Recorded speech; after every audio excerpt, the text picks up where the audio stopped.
Општина Штип ги известува граѓаните иматели на бесправно изградени објекти кои имаат доставено барање за утврдување на правен статус до Општина Штип во 2011 година, а кои кон барањето немаат приложено геодетски елаборати, тоа да го сторат до 31 декември 2015, кога истекува и законски предвидениот рок за дополнување. Во спротивно, нивните барања ќе бидат одбиени.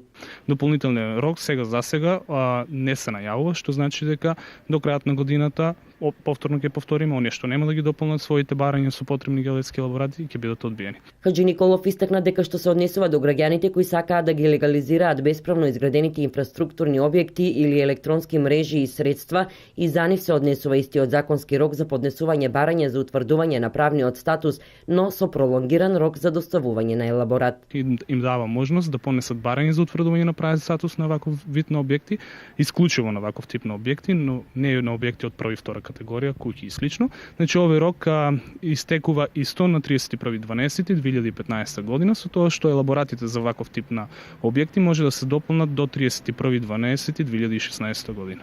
Од 2011 до денес во Општина Штип се разгледани и решени 5500 комплетно поднесени или, според Хаџи Николов, половина од вкупниот број на поднесени барања. За уште толку баратели остануваат околу 2 месеца да ги достават геодетските елаборати, доколку не сакаат барањата да им бидат одбиени. Со тоа, според соопштение од Министерството за транспорт и врски издадено пред почетокот на овој проект за легализација на дивоградби од 24 февруари 2011, објектите кои нема да бидат легализирани ќе бидат третирани согласно одредбите од Законот за градење и ќе бидат отстранети од страна на надлежните инспекциски служби.